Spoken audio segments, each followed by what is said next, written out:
In this second video of our series on the CCP at 100, we are looking at policy shifts that have taken place over the last years.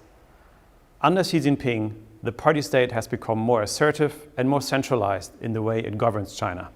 The extent of centralization, of political centralization and centralized rules making and policy making, this is something that was quite unusual in the time of Deng Xiaoping, for example, or Jiang Zemin, Hu Jintao, where it was much more decentralized, the whole administration and policy making process. And this is something that is really a risk. So we see it also in the attempt of the Communist Party to control the private sector.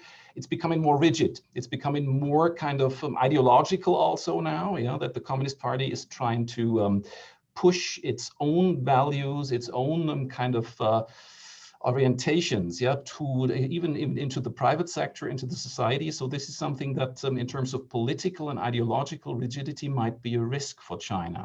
China's economy has long been governed by a mix of state intervention and market forces. But more recently, the party's objectives have become more important for economic governance.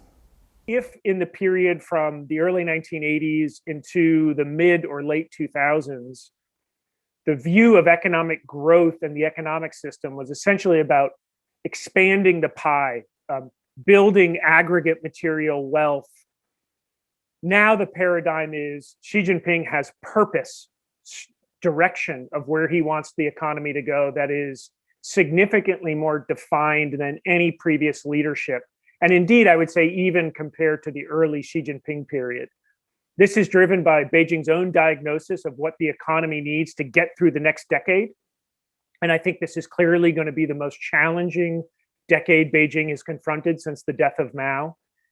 So they cannot afford to have essentially an Adam Smithian-like blind, invisible hand allocating resources. They need the resources to be channeled towards some of these critical technology sectors.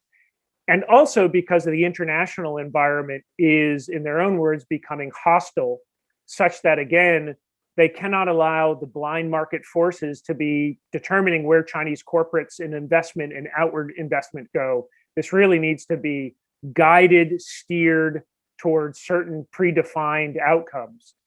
Controlling the media has always been important to the party. But the way the party governs media today is more sophisticated and adaptive than before.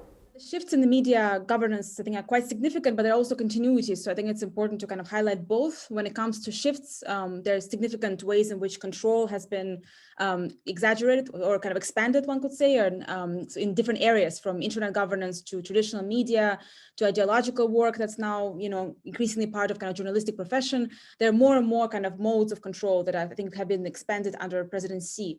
And we see this, in every domain of media governance. So I think that we see sophistication of control, but also increasing kind of adaptiveness when it comes to persuasion and propaganda.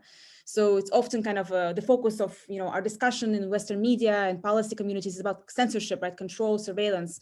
But in addition to that, or kind of in parallel to that, the party has adapted in how it engages with messaging. And part of that engagement has been using social media platforms and messaging that's much more creative, playful, and oftentimes even emotional as opposed to strictly political. So kind of shifting away from ideology on some of these platforms towards more creative engagement that sometimes even kind of masks the party's involvement on these platforms. In this video, we discussed some of the policy shifts under the party today. Our next video will show some of the challenges the party may face in the future. To read our full analysis on the CCP at 100, please visit our homepage.